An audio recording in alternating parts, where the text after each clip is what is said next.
Ladies and gentlemen, good morning. Welcome to the Czech National Bank's meeting with analysts.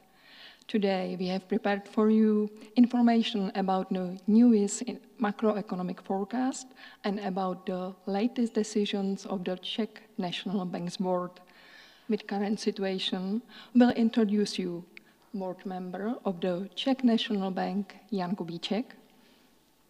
Good morning. Deputy Executive Director of the Monetary Department of the Czech National Bank, Jakub Matějů. Good morning. And Director of the Macroeconomic Forecasting Division of the Czech National Bank, Karel Musil. Hello to everybody. Mr. Matějů, please start your presentation. And one important note before, you will have opportunity ask your questions after this presentation. So, Mr. Matějů, it's on you. Thanks for the floor. It's my pleasure to show you the new Czech National Bank's forecast, which served as a background material for the yesterday's board meeting, which, as you know, led to a decrease of interest rates by 50 basis points regarding the 2 weeks repo rate, but also the two other rates defining the interest rate corridor, the discount and the Lombard rate. So the outline of the talk is roughly standard. We'll start with the assumptions of the forecast on the external side and also the fiscal assumptions, then continue with the contours and details of the new macroeconomic forecast itself, then spend 2 slides on comparing this new forecast with the previous one. The fourth point is might be interesting to you. We are now in the process of switching to an updated G3 plus core forecasting model. For this purpose and for showing you the change and the impacts of this change, we have prepared the shadow forecast using this new forecasting model, which will be used for producing baseline in the next big meeting in May. Point 5, I will show you also the further scenarios which were used in the discussion with the board about the forecast and about the monetary policy decision. So going right into the external assumptions, the outlook of foreign environment, the effective euro area, which is the trade-weighted aggregate of euro area countries, has stagnated so far, but will revive in the second half of this year on the back of improving global demand and also with the help of easing monetary conditions and obviously the recovering consumer purchasing power when the inflation environment in the foreign economy will recede. This will be accompanied by further continued year-on-year decline in industrial producer prices in the foreign economy, but this negative impact will fade through this year towards roughly neutral in next year. All this will happen on the back of declining foreign interest rates, the 3M Euribor. From its current peak, the question obviously is about the timing and the size of ECB easing in the future during this year. That said, we are working with the shadow rate, which stays elevated above the 3M Euribor rate due to the which captures the balance sheet policies of the ECB and the expected further reduction in reinvestments of the assets accumulated in the purchasing programs.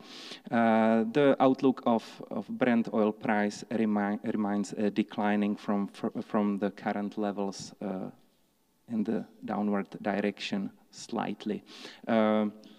Fiscal policy, we expect relatively fast deceleration in nominal government consumption from close to 10% last year to 3.7% this year. These are nominal numbers. This reflects on the consolidation efforts and the announced freeze of public sector wage bill and further cuts in operating expenditure related to the consolidation package. Overall, the fiscal policy will contribute negatively to GDP growth this year. The fiscal impulse will turn negative and amount to minus 1 percentage point to GDP growth in this year, and then return to roughly neutral or slightly negative in 2025. Moving on to the forecast, at the start of the year, we expect a relatively standard January repricing.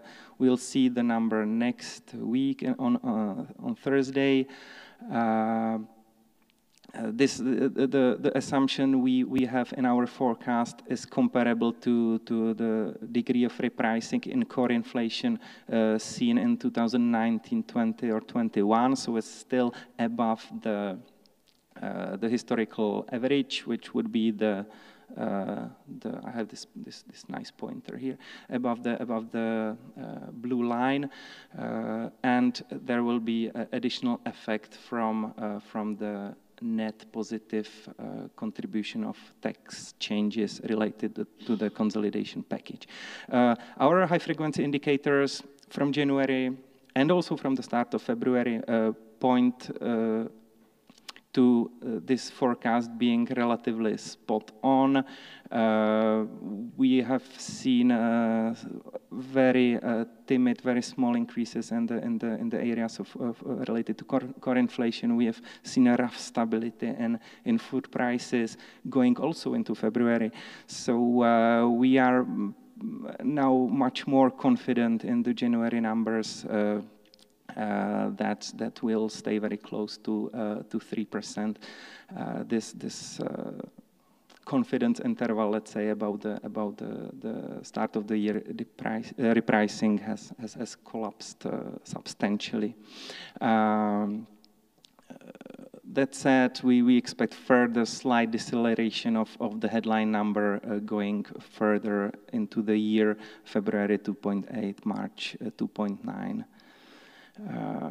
Overall, the CPI inflation and in the rest of the forecasting horizon is expected to further decline towards the inflation target, even moving slightly below the inflation target at the start of next year.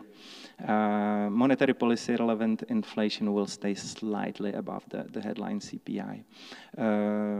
What is important is the contribution of our CPI inflation forecast. Obviously, the sharp deceleration of CPI towards the upper bound of inflation target will be mostly caused by the collapse in the growth or collapse in the dynamics of administered prices, where the base effects from last year will fade now, and this growth of administered prices stays elevated compared to historical levels due to various reasons, mainly the growth in the regulated part of energy prices, which was widely discussed towards the end of last year. But that said, the deceleration will be substantial and will help CPI inflation falling closer to inflation target. What might be more important is the forecast and the development of core inflation, which we expect to decelerate further throughout this year. In the opposite direction will be the revival of the contribution of imputed rent, which in the recent quarters we have seen even slightly negative contribution or close to zero. This is expected to come back to some degree, but not threatening the low inflation environment in a substantial way. the cost pressures and the markups will ease soon, but we have seen a decelerating cost pressures also last year. There is a slight upward uptake at the start of this year, which reflects mostly the increased regulated part of the energy prices for companies, for firms. After this fades out, we'll see the marginal costs, the cost pressures converging back to the target and staying there. Previously observed elevated profit markups, the margins are on the downward path. We see the peak being behind us already, and converging back to their neutral stance. Regarding domestic price pressures, we'll see further deceleration with easing wage growth, mainly in the environment of generally weak domestic and overall demand. The labor market remains tight. Through the lens of our labor utilization composite index, the LUCI, and it's also its main components. There remains this hunger for workforce. This stays with us despite the weak economic growth and the stagnation or slight decline we have seen last year, and also the very weak growth prospects going forward.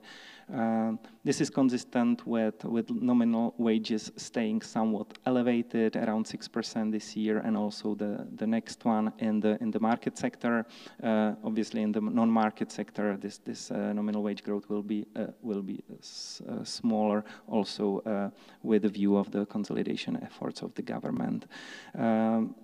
Employment will stay roughly constant this year, while the unemployment rate would slightly continue to trend upwards with a very weak economic recovery going on. That said, the real wages will return to growth after several years of decline now. Also, the real wage bill will turn positive in year-on-year numbers, in year-on-year growth, also contributing to the revival of private consumption. This brings me to the GDP growth forecast. We have seen a decline last year, minus half of percentage point in last year. We see this accelerating, but in a very gradual way. We are aware we are on the lower end of estimates of growth rate for the current year. We are very cautious about the recovery. We see weakness abroad. We see only very slight recovery in domestic demand. We keep on being surprised on the downside. So we think now that the GDP will growth only 0.6 this year. Important factor is the negative contribution of inventories, which still have printed high numbers in real terms compared to anything pre-COVID. So we expect this relatively high formation or accumulation of inventories will converge back to levels, not to the pre-COVID levels, but to something which would be consistent with more normal operation of the companies after the supply side disruptions will further fade. Then in 2025, the economy will return to more normal rates of growth around 2.4, 2.5.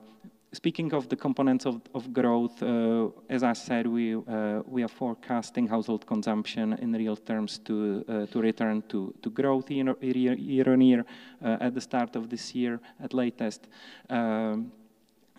Government consumption will slow in real terms on the back of the consolidation effort. Gross capital formation, as I said, will be held back by the still negative contribution of change in inventories, but the private investment will start to, or it has already started to contribute positively and will continue to do so with declining interest rate, easing financial conditions, and also somewhat improving foreign demand.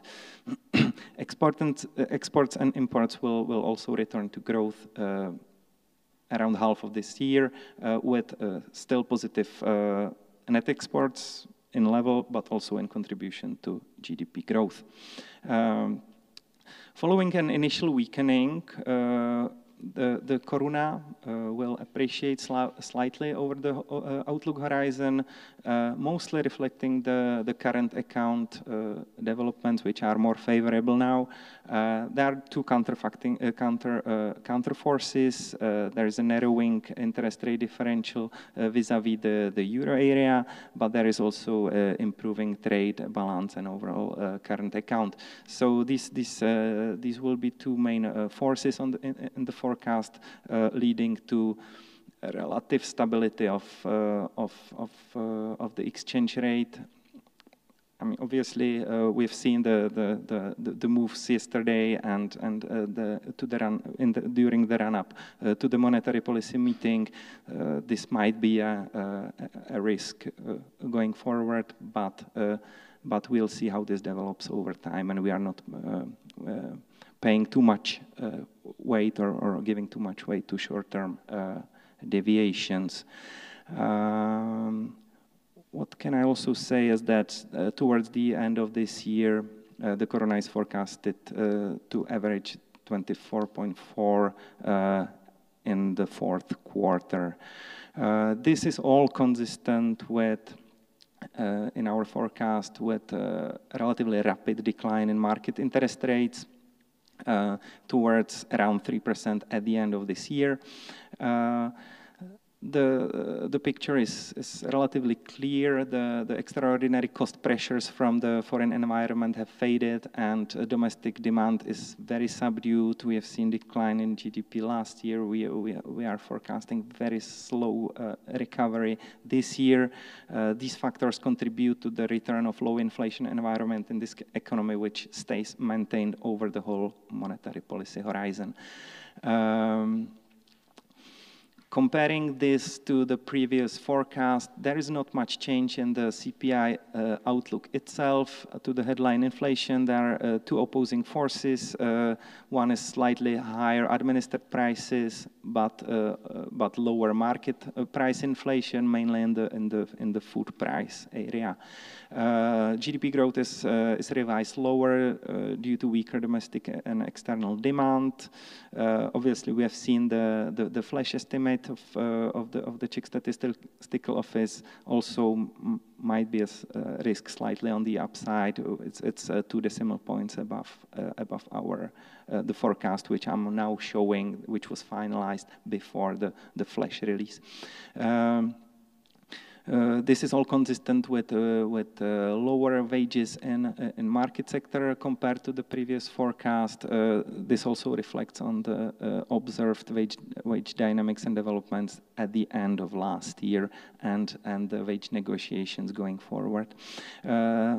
This comes also with a somewhat weaker exchange rate, the CZK/euro, which manifests itself mainly at the end of the forecasting horizon.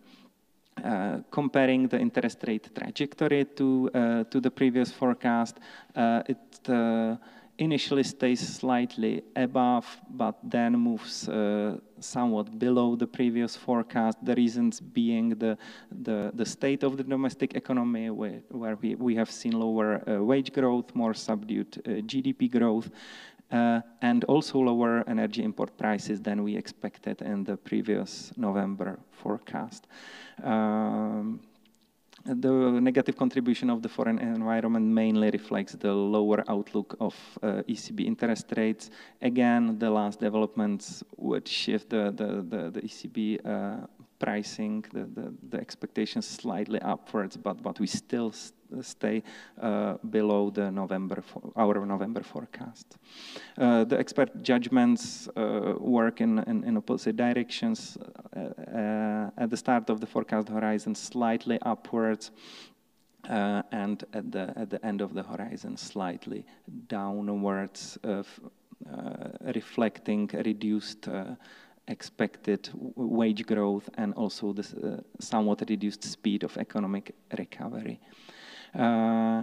Important point, our updated G3 plus core forecasting model. Now we have produced shadow forecast using the updated model, and the presentation of the main model changes will be available in the appendix of the monetary policy report, which will be released next week.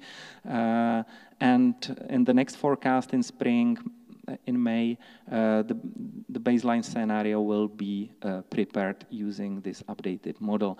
Throughout this year, we'll release a research paper describing the change in more detail in the form of Czech National Bank working paper. There are several reasons why we decided to do this change. This is mainly the series of major macroeconomic shocks which we have seen during last 4 years. We wanted to be able to work more explicitly with shocks stemming, for example, from energy prices, to have more direct and more consistent representation of foreign economic environment. For example, we are now improving the consistency by having the euro area aggregate EA6, our main 6 trading partners in the euro area, both on the history and on the forecast, which was not the case in the previous version. We also added endogenously filter for an output gap now, and now we also explicitly treat imported energy prices. We have also made a number of recalibrations. Overall, this helps us to get rid of some of the existing expert judgments, and the new connections which are in the model somehow helps us to describe these shocks in a structural way, not using so many judgments as we needed to do earlier. This also led to some improved forecasting properties. The new version forecasts better, for example, components of GDP, wages, and the exchange rate. There, the gains are highest. I will be showing now the foreign assumptions compared to the baseline, because most of the changes in the new model relate to the foreign assumptions. We have a different composition of the effective euro and now EA6. Pushing the effective euro area GDP slightly downwards. The endogenous filtering of the output gap also moves the estimated output gap in the effective euro area, in the effective foreign environment, somewhat downwards. In the producer prices area, we don't have major revisions, but there is a revision in the composition, where the growth of core producer prices in the foreign environment moves somewhat lower, and the observed decline of the energy producer prices in the effective euro area is less negative now. What it implies for the core forecasting variables, the interest rate trajectory stays relatively unchanged, or the changes are minimal. The GDP growth, because of the foreign composition and because of the lower foreign output gap, would be in this shadow forecast somewhat lower. Same holds for the CPI inflation, and this is all consistent with somewhat weaker exchange rate of Czech koruna. Then moving on to the scenarios which were used in the discussion with the board about the forecast and the monetary policy implications. We have updated our CIE index, Common Inflation Expectations Index, to see what would be the implications of still elevated inflation expectations in this economy, because the model itself sees on the forecast horizon already inflation which would be below inflation target, but this inflation expectations which we are seeing do not agree with this model view and stay elevated. So we were asking what would happen if the current inflation expectations in the model would be increased so that they were matched the common inflation expectations index constructed from inflation expectations of financial markets, businesses, and households using principal component weighting. This would lead to much or significantly higher trajectory of the interest rates, postponing the cutting cycle by almost half a year. But this will not be, this stricter monetary policy stance will not be enough to dampen this impact of elevated inflationary expectations on CPI, which will stay elevated and move out of the target tolerance band and in current year. And also this will lead also to faster growth in nominal wages and weaker koruna. Seeing this previous scenario is maybe a little bit too extreme and to operationalize the working with these risks which we see. We have devised, or we have come up with a simulation of more evenly distributed interest rate cuts, or let's say more prudent approach to monetary policy easing, which is consistent with cuts amounting to 50 basis points on each monetary policy meeting before matching the trajectory, before joining the trajectory from the baseline scenario.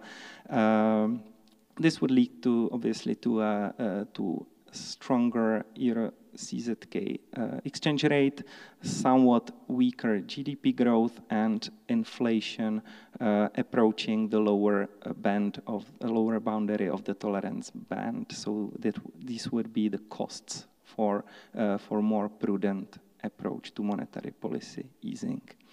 That's all from me, and I pass the floor back to Šárka. Thank you for your presentation, Mr. Matějů. It was our macroeconomic forecast prepared by the expert from our department, monetary department. And now, ladies and gentlemen, it is time for discussion. Before ask your question, please turn on your microphone and introduce yourself.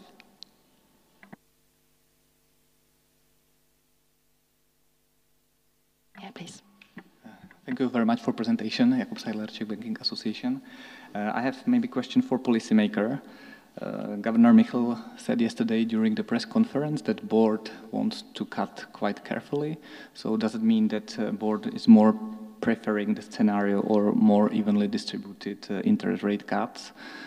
In such a scenario, you are assuming 50 cut mostly. So what do you think is possible to expect 75 cuts in your way, or you are more preferring just 50 as the scenario is showing? Thank you very much. So yesterday, the board said that, or most members said that more gradual way of cutting the rates is more comfortable. But I must say that the board is divided on the shape or on the trajectory, how the rates should be cut. Some prefer a more faster in the beginning to get faster to some neutral rate, and some prefer a trajectory which is more similar to this scenario. Thank you. Thank you. Next question.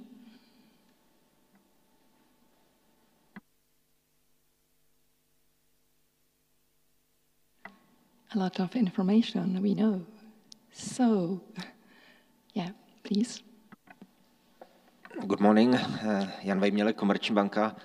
So you mentioned neutral rate. So Mr. Governor also mentioned yesterday some discussion about the neutral rate. So could you tell us more about the discussion? Where do you see the neutral rate or maybe termination rate? Thank you.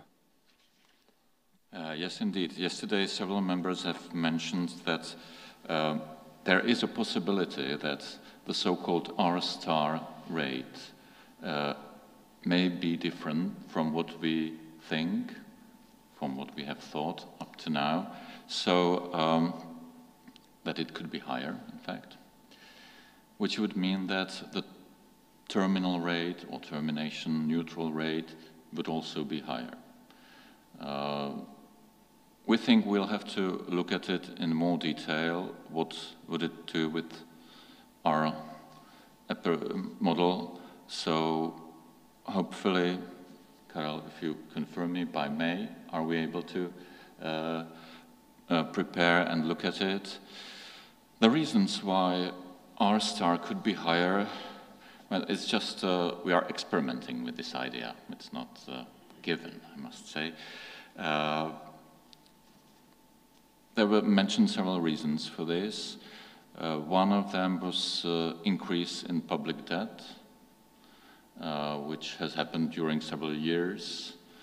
Also, it is possible that our interpretation of past, of even the pre-COVID period, could have been mistaken because we believed that the real interest rate is 1%, 3% in nominal terms, and it seemed it led to higher inflation.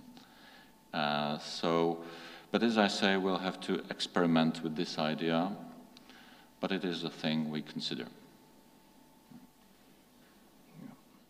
Maybe if I can add a few words. Yes, the discussion is open. We still in our baseline forecast we have this 3%. As Mr. Kubíček has said, we have been very reluctant historically to go down with the neutral rate when the discussion was about if the neutral rate is lower. We are now reluctant to go up in this different phase of the cycle. There might be arguments on both sides. We are seeing lower growth. We are seeing lower potential growth. Maybe on the other hand, as Mr. Kubíček has said, the fiscal policy remains in deficit, and this can contribute to higher neutral rates. Now let me just add that in theory we can distinguish short-term R-star and long-term R-star, which we do not do in our model. So probably we'll have also look at this. The short-term, more important for monetary policy, can change more frequently, while the long-term is probably more linked to demographic development, technologies, and so on. So this also will be probably a question. Thank you. Next question. Okay. If you have no further question, lady, and then, yeah. Mr. Maybe one more question. Jakub mentioned that the, let's say, uncertainty band around January inflation figure collapsed. You know what is no? Well, so what is behind your strong belief that the January figure will be close to, let's say, 3%? Because I've just looked at the Bloomberg consensus, and the range is quite wide, as I remember well, from 2.4 to 3.8. So do you have an indication from the statistical office, or what is behind? No, I would say that if you would be asking such a question in November, I would expect inflation in January anything between 1.5 and 4.5, and I wouldn't be surprised now. Maybe I would be surprised to see anything below 2.5 and above 3.5. So this degree of reduction in uncertainty. This is based on, as I had in the presentation, on our leading indicators from the e-commerce. We are collecting data from the e-shops. We see the stability of prices in major food price retailers, but also relatively small increases in restaurants and other services. So it doesn't seem to have exploded anywhere, and we see to some degree what has already happened in January, but.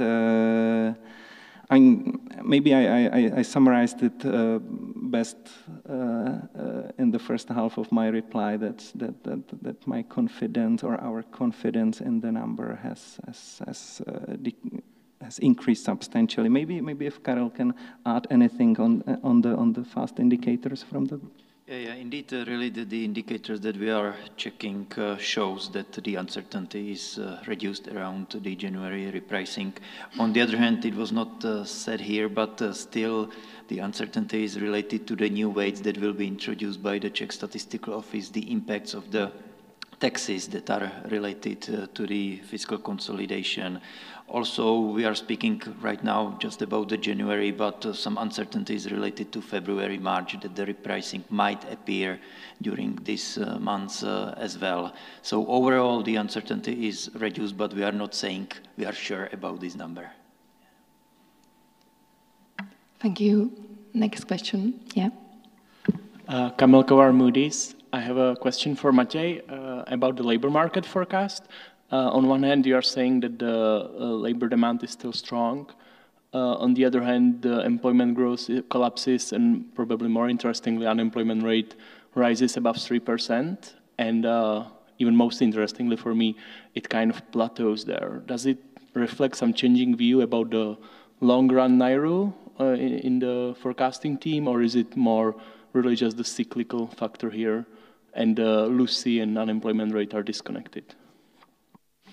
The labor market itself and its apparent disconnection with what has happened in the real economy, meaning the GDP forecast, is big, and the gap has been increasing. We are the only country in Europe, maybe together with Germany, which did not converge.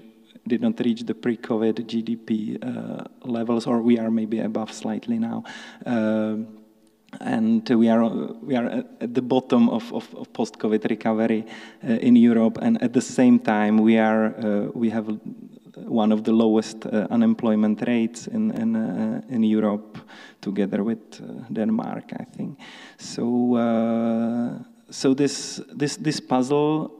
Like missing recovery, very weak demand, very weak growth, with still very tight labor market and hunger for workforce is something which is puzzling us, and we need to work somehow with this disconnection on the forecast. And the result is this, basically, that we, with this continued negative output gap and continued real weakness, we see slightly increasing unemployment rate, but staying still below anything which could be called Nairo in this economy, but still with some elevated nominal wage growth coming down only slowly as some of the lost purchasing power of workers will recover over the forecasting horizon. Karel, do you have anything to add? Maybe just explicitly to answer, we did not change the equilibrium on the labor market. Nevertheless, as Jakub mentioned, we are adding there some judgments or some expert view about the development of the labor market. You mentioned that there are some worsening for the unemployment or changes with the employment, but the differences are very, very small indeed. We do not expect that there will be big change on the labor market.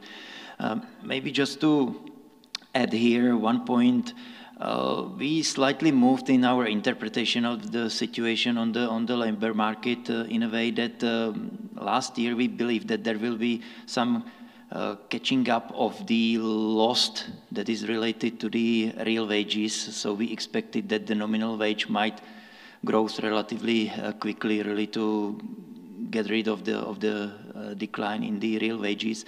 Right now, having the recent numbers, especially during or for the second half of the year, we can see that the wage growth is rather muted or compared relatively to the inflation development during past 2 years.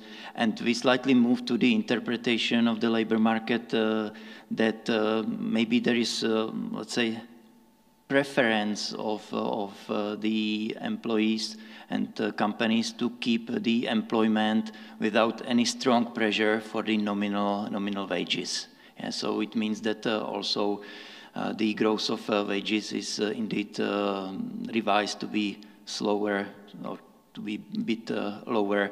Right now we believe that we will have the wage growth about 6% for this year, for the next year.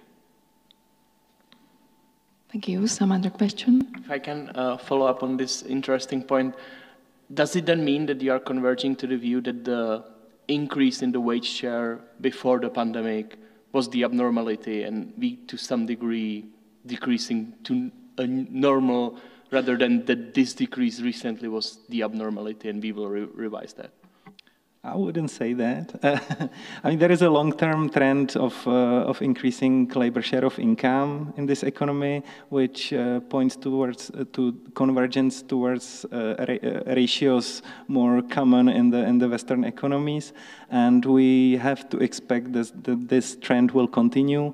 We see this trend being broken now the last 2 years with the declining purchasing power of workers, lower share of labor in the national income, but the catching up will be very slow, and it will not be completed before the end of the forecasting horizon. Thank you. And the other question? Martin Jančko, Amanda, just a note on the tightness, because in the labor market, because what you're using is the shares, of course, but when I look at the absolute numbers of employment, 15 to 64, it has been declining for some time already. So I guess there is a bit of tightness, but it's not what we, maybe how we call it. So the demographic factors and other factors already start to play a role in that. Yeah, that was more of a comment, and thanks for that. And we are also seeing signs of this turning around. You have read the news from Škoda Auto about the layoffs. So here and there are signs of the situation turning around, but we are not yet there. Thank you. Next question. Good morning, Radomír Jáč, General Investments. I would have a question for Mr. Kubíček related to the exchange rate development. Yesterday there was a question during the press conference whether the recent weakening of the Czech crown was debated at the meeting. We learned that there was no explicit debate about that. Let me say that in response to yesterday's monetary decision and the press conference, the Czech crown weakened further somewhat. So my question is, because obviously I understand also from the presentation the well-known fact that short-term distortion are not that important, but let me say if crown remains at 25.50, 25.25, whether it's fair to say if it's stabilized there, that it's, let me say, okay, and that it will be part of the approach of the board that simply the trajectory of rate cuts will be slower than what the baseline scenario is predicting, but that you are ready to continue, let me say, if it is 50 basis points per step of the rate cut, or alternatively, if the Czech crown remains at current levels, which is like 2% weaker compared to the forecast, whether it, from your point of view, would be a reason to open debate about its impact on macro forecast and monetary policy outlook. Yes, so yesterday it is true that we didn't talk explicitly about any value of exchange rate, but almost all members mentioned that we rely on the trajectory of the exchange rate on appreciation, slight but still appreciation during this year. So it would have impact if it stabilized at today's level. Obviously, this is not in line with the forecast. Also, most members would see it as additional risk. So in that case, obviously, the trajectory of the interest rates would look different, and the cuts would be, well, either smaller, or we would have to take a pause in cutting. And also I should add that all members yesterday mentioned that according to their view, the interest rate path, the trajectory is higher. Thank you. Some other question?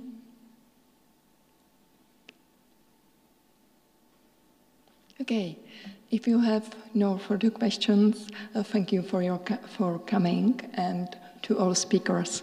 And please note that information, it means minutes from Bank Board, and also all report from about monetary policy will be published on Czech National Bank's website next Friday at 9 o'clock a.m. We wish you very nice rest of Friday and all weekend.